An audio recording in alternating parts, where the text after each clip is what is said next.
Hello everyone, this is part 8 of What If Naruto Was the King of Gambling, and I hope you guys enjoy this video and to like, to subscribe, to share, and check out the playlist, to see more comment down below. Now let's start the intro. They call me a god. They call me a god. They call me a god. Join my membership, the perks are great. It's in the description. Be sure to like and subscribe. When Naruto entered his home at night, he found Anko and Mai busy taking over his life, plotting for things to make him do and other things. I really need to take back the reins in this relationship, he thought as he watched them sitting in the living room, slurping sake and whispering about Naruto. He had an idea and he went for it. He walked up to them, startling them, grabbed them around the waist and slung them onto his shoulders like 2 sacks of potatoes. Oi, Naru-kun, what are you doing? Anko shouted from her uncomfortable position as Naruto started walking up the stairs. You'll see, Naruto said simply as he entered the closest bedroom that had its door opened, tossed them onto the bed and closed the door. Line. Kurenai, you do know that breaking into the Hokage's office is a serious crime, right? Azuki Yugao asked as she watched her raven-haired friend pick the lock to Tsunde's office. Yes, I do. Kurenai said simply as she heard a click that signaled that the door was unlocked. She opened the door and stepped inside while Yugao sighed. If you know it, why do it? Because I need to know what's so goddamn special about Naruto. Kurenai said as she walked up to the Sandaim's old crystal ball, which was now being used by Tsunde to spy on the men's side of the hot springs. Closet L. Kurenai sat down in Tsunde's chair with Yugao standing next to her and placed her hands on the ball, focusing on watching Naruto.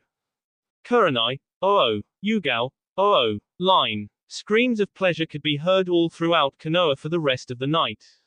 Line. The next day, Tsunde stepped into her office, tired since she hadn't gotten any sleep. She opened her tired eyes and saw 2 women behind her desk.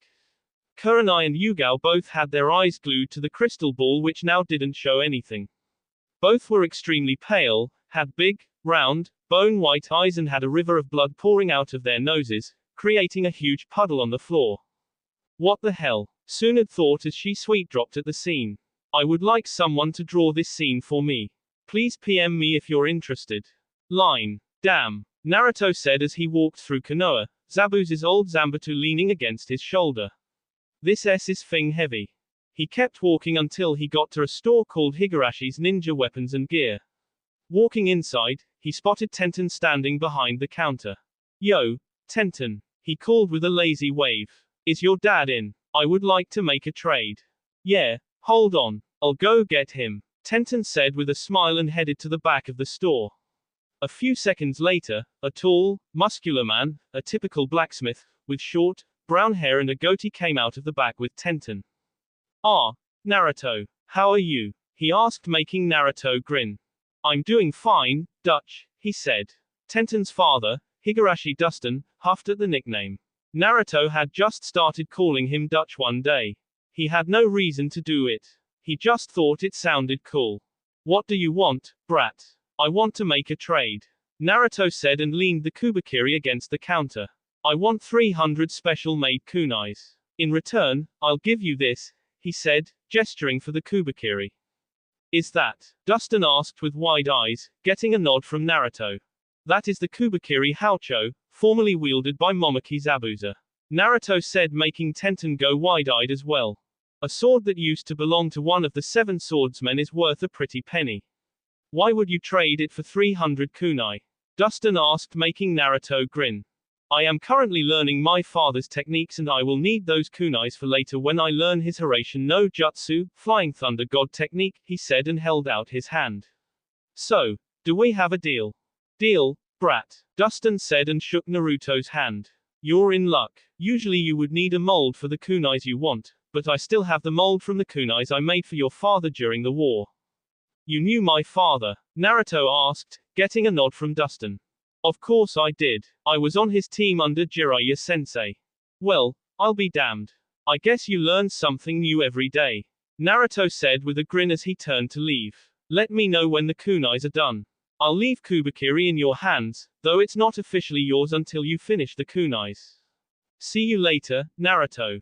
Tenten said as they waved at each other.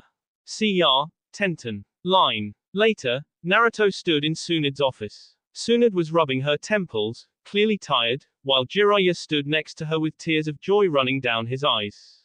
I hope you had a good night, brat, cause we sure as hell didn't. Tsunade said with a glare. What did you do to make those two scream like that? Naruto shrugged. I had to make my position as clan head clear. I can't be a strong leader if I can't even control my fiancés, he said, and Jiraiya couldn't hold it in any longer. My student, I'm so proud of you. He shouted as he fell to his knees in front of Naruto. Teach me how to woo women like you do. Oi, Ero Ajiji, Naruto said with a sweet drop forming in the back of his and Tsunade's heads. I'm not going to teach you anything, because Bachan will probably cane me if I did. I can teach you one thing though. You should start by treating women as humans instead of as toys. Now get up, you're acting pathetic, he said as he kicked Jiraiya lightly in the ribs. You ungrateful brat. Here I go out of my way to teach you, and you won't even teach me one single little thing. Whatever, Naruto said and turned to Tsunade. Now, what did you call me here for? I called you here to tell you not to do that again without putting up a soundproof seal in the room. Tsunade said as her glare intensified. Nobody but the Naris could get any sleep last night. Naruto sighed. Fine, was all he said before disappearing in a swirl of cards. Something tells me that that brat's going to be the death of me. Tsunade said, once again rubbing her temples while Jiraiya left to do his research. Line. Naruto ni-chan. Misao shouted as she attempted to make the leaf on her head float using nothing but chakra. She was standing on Namika's training ground 3 with Naruto and Kushina sitting on a bench, watching her and giving her tips. Close your eyes and try to feel your chakra. Naruto said for what felt like the 718th time. Don't stare at the leaf, he said before turning to Kushina. I can't believe you didn't teach her how to be a ninja. Kushina shrugged. I didn't think I would ever return here. I wanted to raise her away from violence. I didn't say you had to raise her to be a ninja. I said you should have taught her how to be a ninja. That way, she could have defended herself a little better. And I noticed that you've let your skills dull. Naruto said with a glare. You used to be Konoha's Scarlet Rose, S-rank Konoha shinobi. If that had been 16 years ago, you would have destroyed Zabuza in a few seconds. I know, Kushina said with a sigh.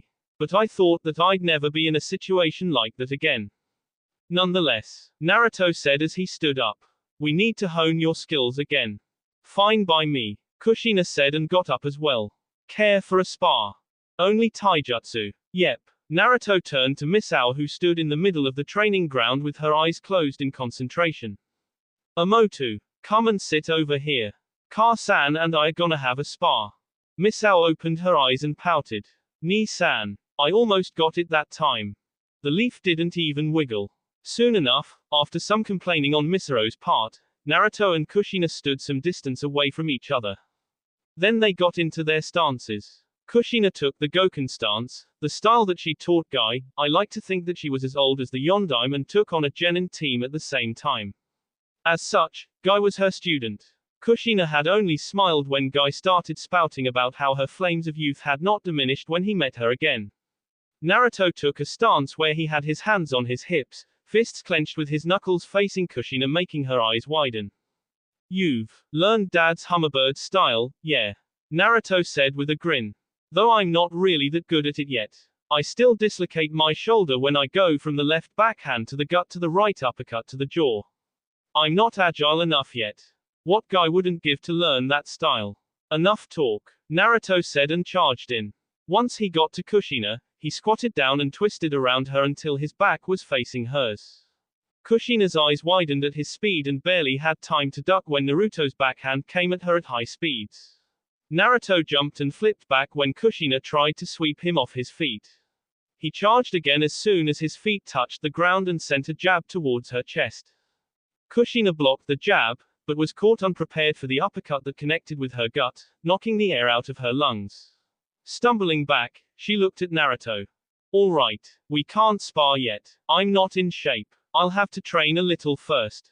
I noticed that, Naruto said as he removed his coat. I'm gonna train as well. Let me know when or if you want to spar again, he said as he left the training ground. Misao walked up to Kushina. Ka-san. He owned you, she said, getting a glare from the redhead.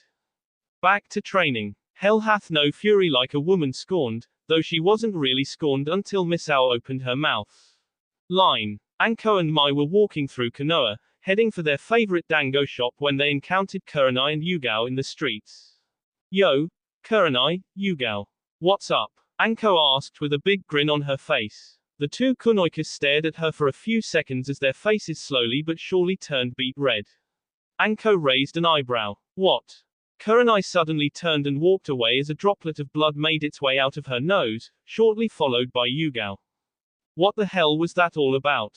Anko asked as she turned to Mai, who shrugged. I don't know, but I'm hungry. Let's go eat. Yeah, let's. Anko exclaimed as they once again started heading for the dango shop before looking at Mai again. By the way, didn't you just love the way Naruto-kun took charge of the situation last night? Kurenai and Yugao, who were still within earshot, quickly had to pinch their noses, lest they be propelled back by a torrent of blood. By the way, you guys. Anko shouted as the two merely turned their heads a little to look at the snake charmer out of the corners of their eyes. You gotta see the Namikaze compound.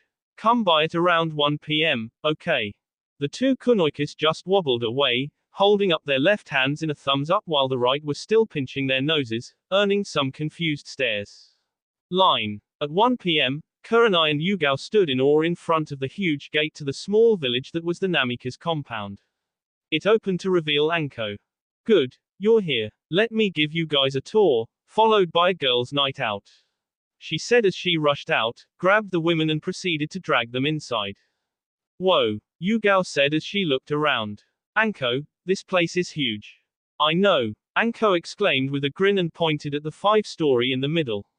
And that's Mai's, Naruto-kun's and my house. Lucky bee. Line. At 9 p.m., 4 people wearing identical clothes and Oto headbands stood on a hill outside Konoha, staring at the village. One of them was a fat guy with red hair, another was an angry-looking girl, also with red hair, the third had black hair, tied up to a pineapple shape, and had 6 arms. The fourth one was the most normal-looking one in the group. The only thing weird about him was that he had something on his back that looked like a replica of his head. That and he had green lipstick. He's alone, the lipstick guy said with his eyes closed, locking onto Sasuke's chakra signature. It'll be easier then, the 6-armed guy said with a grin on his face. So, why did we have to come here and pick up a thing, Uchiha brat? The girl asked with a twitch of irritation in her eye. Tayuya, the fat guy said in a reprimanding tone. Girls shouldn't use that kind of. Shut up, you stinkin' fatass. Orochimaru-sama wants him as his next vessel, the lipstick guy said as he looked at Tayuya from the corner of his eye. Just follow orders and stop complaining, Tayuya. But remember, the Uzumaki kid is no longer any of Orochimaru-sama's interest. If you see him, don't engage him. Line. I knew I felt some vile chakra closing in on the village. Naruto thought from his perch in a tree, not so far away from the 4, as he stared at them. Well, he thought as he stood up. I better go tell Bar-chan. Too bad these guys were too busy focusing on what was going on inside the village to notice little old me, tee-hee. He disappeared in a swirl of cards. Line. So, Sasuke's defecting. A sleepy Tsunade asked, getting a nod from Naruto who stood outside her house in the Namikaze compound. Either that, or they're planning on KPing him. Tsunade ran a hand across her face and sighed. Alright, you're a chunin. You are to pick a team of as many as you'd like and act as the leader. Pick only strong people, make sure that you have a chance of capturing them. Alright, Bar-chan, Naruto said with another nod before disappearing in a swirl of cards. Line. Shikamaru was just about to go to bed when a pounding was heard from the door. Who the hell could be coming at this hour?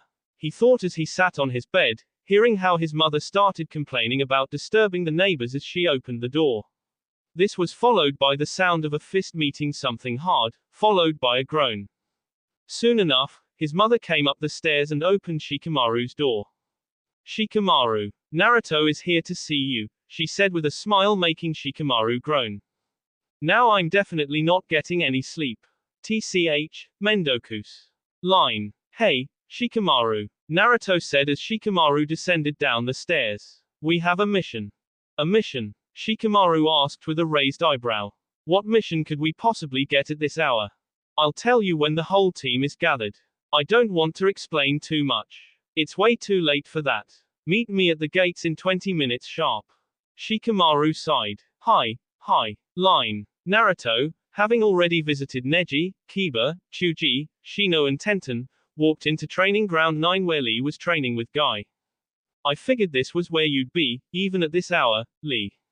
Naruto said with a grin that Lee and Guy mimicked. Of course, Naruto-kun. It's never too late to train. Lee said, standing in a nice guy pose. Nonetheless, we have a mission and we need to be at the gates in about. Naruto said as closed his eyes in thought. 3 seconds. Well, we have no time to lose then. Let's go, Naruto-kun. Lee shouted as he prepared to take off, only to be stopped by Naruto's hand on his shoulder. I have an easier way. Naruto said as they disappeared in a swirl of cards. Line. Meanwhile, in the Uchiha compound, Sasuke stood in front of the 4 Otonins. Go to Orochimaru. Why? Sasuke asked, making the lipstick guy grin. For power, of course. That seal of yours gives you incredible power. Orochimaru can give you even more. Enough for you to get revenge. No way, Sasuke said with a glare. If I am to get revenge, I'm going to get it myself, without borrowing someone else's power. Well, the 6-armed guy said as he cracked his knuckles. I guess we have no choice then. Line. Alright, guys, Naruto said as he and his team stood at the gates, having already informed them of what he knew. Those 4 are still in the village, but we don't want to damage the place. That's why we'll wait until they leave. Shikamaru and Chuji, you two will take care of the girl. Neji and Tenten, you'll take the 6-armed freak. Kiba, Akamaru and Shino, you'll take the lipstick and Lee and I'll take care of the fat guy since he's most likely a taijutsu user. Has everybody understood their orders? We got it, Neji said with a nod. Good, Naruto said as they started heading out. Now, I must warn you. These guys have Oni-Juins. The Oni-Juins gives the user an immense speed, strength, stamina and chakra boost, so don't think that the battle is over until they've used them. Line. That brat sure went down easy. Kidomaru said as he flexed his arms. Yeah, we didn't even have to go level 2 on his ass. Tayuya said, quickly sending a glare towards Jirobu who was just about to reprimand her for her language. I can't believe this is Orochimaru-sama's vessel. Saken said, gesturing for the Uchiha who was hanging limply on his shoulder.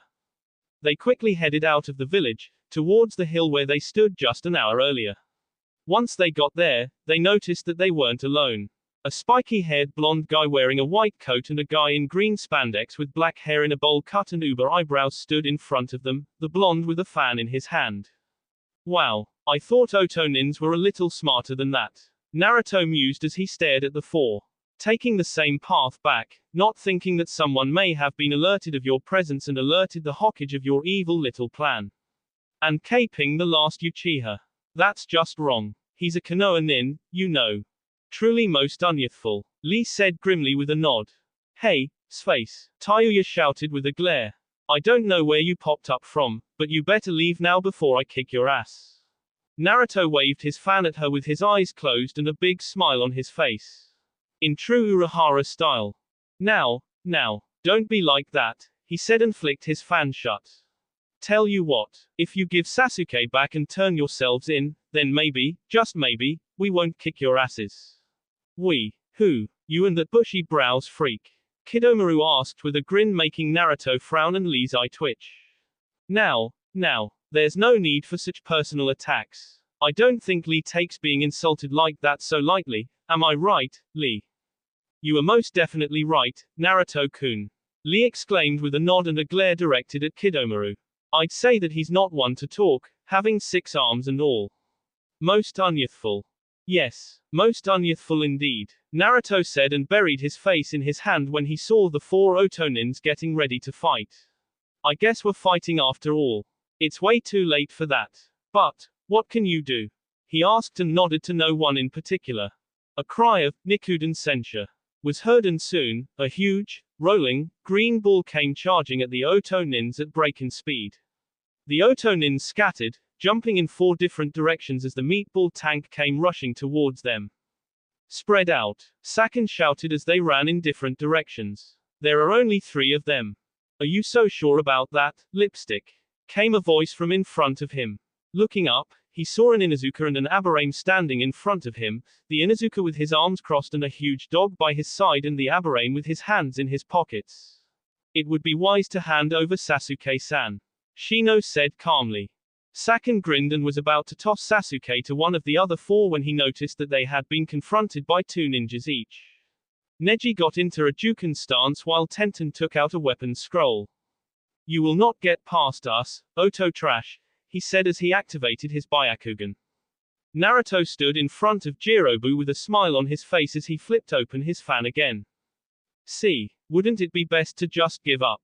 I have 2 fiancés at home who are desperately awaiting the arrival of this young stud, he said, puffing out his chest with pride. And one of them is Mitarashi Anko, co-chief of the tea and interrogation department of Konoha. Imagine what she'd do to you if you denied her the pleasure that is I. There's only a small chance of you winning this battle. Naruto-kun, that hippitude of yours really deem you as worthy of being my rival. Yosh, Lee shouted, pumping his fist into the air while Naruto gave a lazy smile. Really, you don't think I overdid it? Not at all, Naruto-kun. That was the perfect amount of hipness. I am proud to now label you as my eternal rival. I'm honored, Lee, Naruto said with that lazy smile on his face, before suddenly turning a cold gaze towards the 4 Oto nins. Well, you're outnumbered and most of your secrets have already been revealed. We are the strongest batch of ninjas ever to come out of Konoha. Hell, Shikamaru and I even made Chunin, even though we only graduated 3 months ago. You're facing off against the heirs to the major clans of Konoha, a weapons mistress and a hard worker who has mastered the Goken. The odds of you leaving this place are 3056 out of 1. I already calculated it, he said and snapped his fingers. And I also made sure we had more reinforcements. Out of the bushes came 10 7-foot-tall black bears, all dressed in white gis with white Konoha headbands on their heads. They each wielded different weapons ranging from bow staffs and katanas to chains and brass knuckles. This is one of my favorite summons, Naruto said as his happy expression returned to his face. This is the Backbreaker Gang. The Oto nins backed up until they were back to back with each other. This is bad, Tayuya hissed. Tayuya, girls shouldn't use such.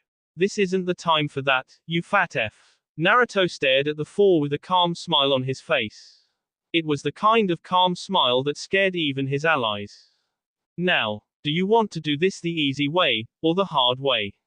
Well, hard for you that is. The bears closed in while the Oto nins, despite being taught not to, gulped in fear. Line, I'm home, Naruto called as he walked into his 5-story house. You're late, Anko said, tapping her foot impatiently as she leaned against the arch that led into the living room. I'm sorry, Naruto said as he gave Anko a quick peck on the cheek. I was out getting you a present. A present? Anko asked, suddenly giddy, getting a nod from Naruto. 4 actually. I got you 4 new people to play with, all of them servants of the snake. I left them at your office, he said and scooped her up into his arms, carrying her bridal style. Now, I believe I promised you something when I came home. Anko smirked. Indeed you did, she said as Naruto carried her up the stairs. How would I look in a sandal hat? Naruto asked suddenly. Line. I must see more. Kurenai hissed as she once again picked the lock to the Hokage's office and entered with Yugao hot on her heels. Line. The next day. Again. Tsunade thought as she entered her office, seeing the 2 kunoikis in the exact same position as 2 days earlier. Line. You're awake, huh? Naruto asked as Sasuke woke up in the hospital. Where am I? In the hospital, Naruto said as he leaned back in his chair. Those Oto nins knocked you out and were about to leave Konoha with you.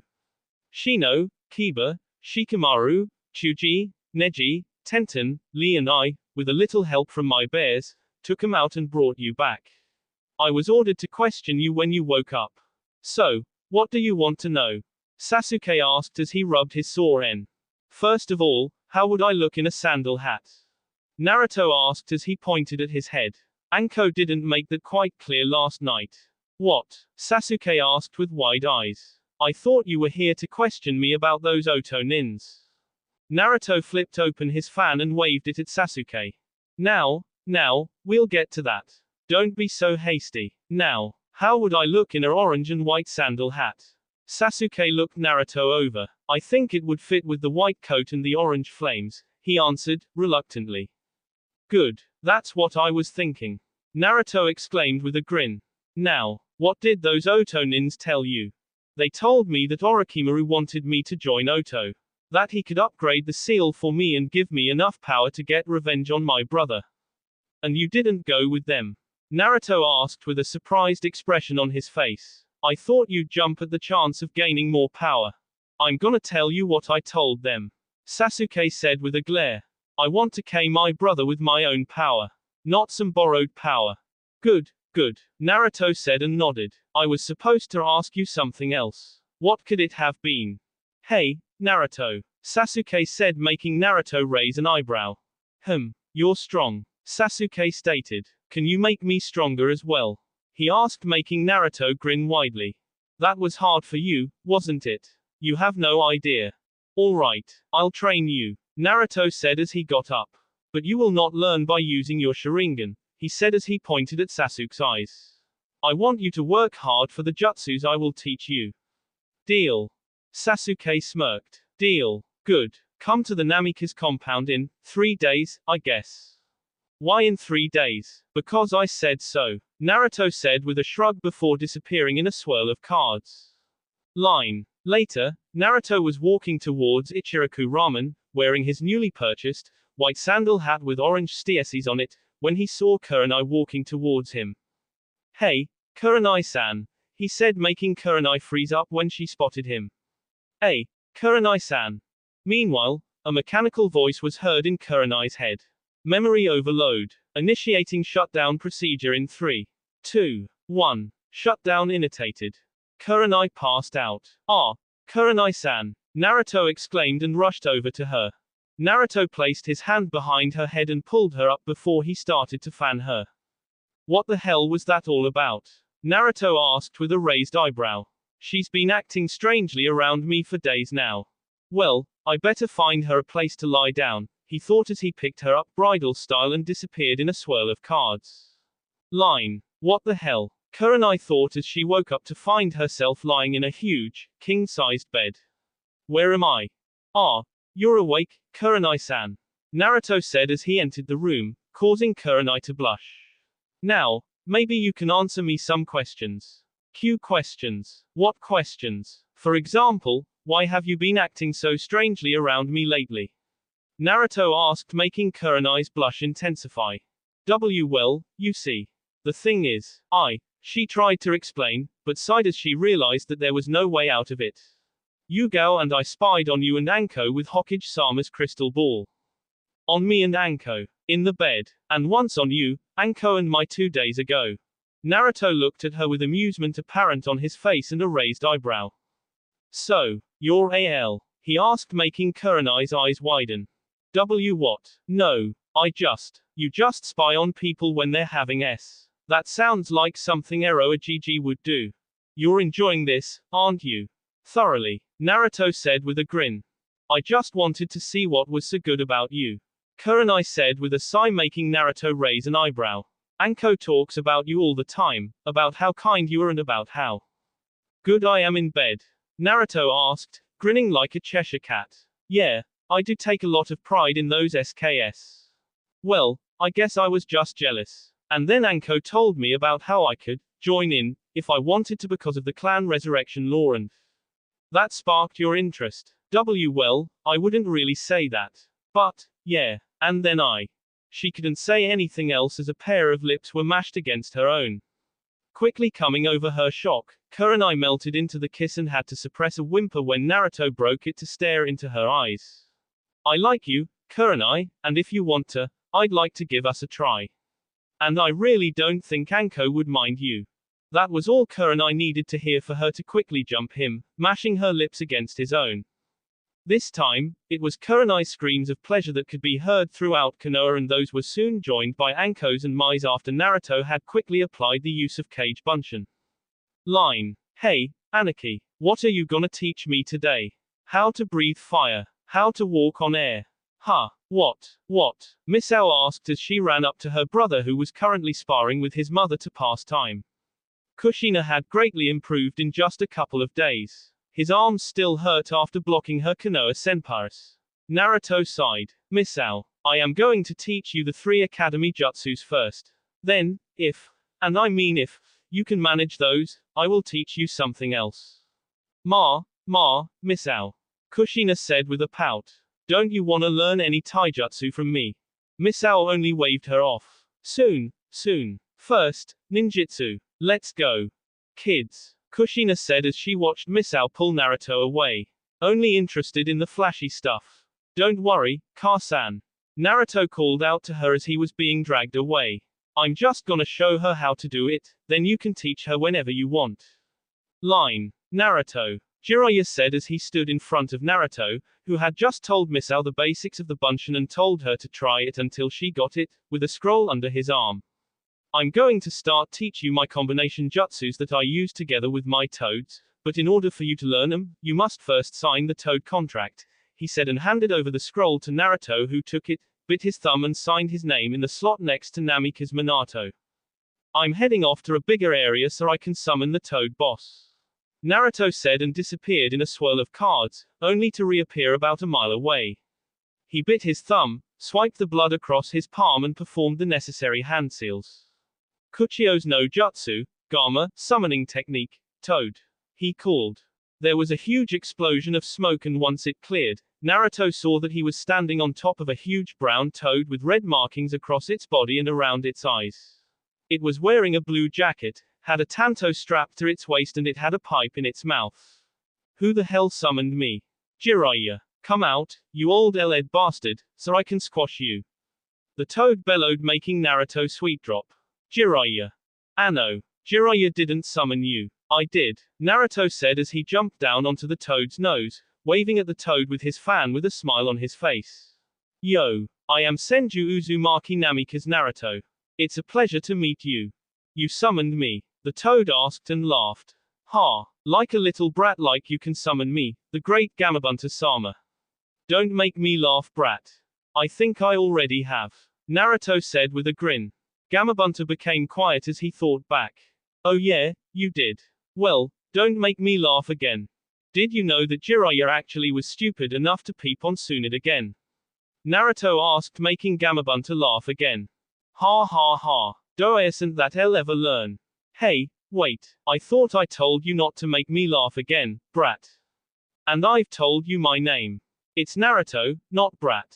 Naruto said as he closed his fan with a flick of his wrist. Now, onto the matter at hand. I summoned you. Somehow I doubt that an impudent little brat can summon me. If you don't believe it, you can always ask Bakuchuchi or Blackjack of the Bear Clan. They'll vouch for me. Hey, no matter who recommends a summoner, I never accept one until they've passed my test and shared a drink with me. Don't call us frogs and I don't take anyone as my master, either. That's okay. All I want is another summoning Ibo, partner out if companion out if pull out if accomplice, pick one. Naruto said with a grin while Gamabunta puffed on his pipe. Very well. Let's see how you fare on my test. And your test is. I am a battle toad. My summoners must be able to hang on to me in battle when I jump around. Therefore, you have to stay on top of my head until sunset. But be warned, I'm going to jump around like I'm on E or something and if you fall off, I'm not going to stop to make sure you're not trampled. Ready. Ready, Naruto said and channeled chakra to his feet. Line. Over at the Namikaze compound, Jiraiya, Kushina, Mai, Anko and Misao stared at Gamabunta whose huge form could be seen from anywhere in the village. Jiraiya chuckled. That kid sure is something else. He sure is, Kushina said with a nod. Even Minato-kun took about 20 tries to summon Bunta. And not only that, he took less than a day to learn the Rasengan. Jiraiya said making Kushina's eyes widen. What? You took 3 months. I know. He's a real prodigy. I'll be surprised if his bloodline doesn't kick in soon. Jiraiya said with a proud smile on his face as he puffed out his chest. He. Now I've taught one Hokage and one Hokage to be. I'm so proud of myself. Line. 5 hours later, the sun was setting, Gamabunter was panting and Naruto was grinning. So, what do you say, Bunter? Did I pass? Yeah, you passed, Naruto.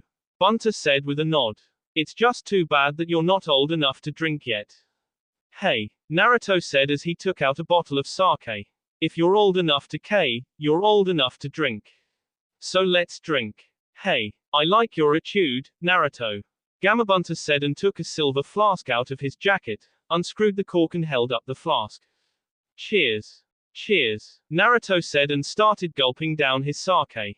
Once both were content, they both let out a happy sigh. That was good, wasn't it? Really good, Bunter said with a nod. Alright, Naruto. The kids are probably getting worried and my wife's gonna cane me if I'm too late, so, summon me again sometime. Alright, see ya, Bunter said with a wave before disappearing in an explosion of smoke. Well, this was a productive day, Naruto said, nodding to himself as he landed on the ground. He opened his fan and started walking home. I guess I should go home. But, I think I'm gonna go visit Tucson. Yes, that sounds good, he said as he started walking towards the Hokage monument, whistling a happy tune. That will be all for this video. Be sure to like, subscribe, share, and comment down below for more videos. Goodbye.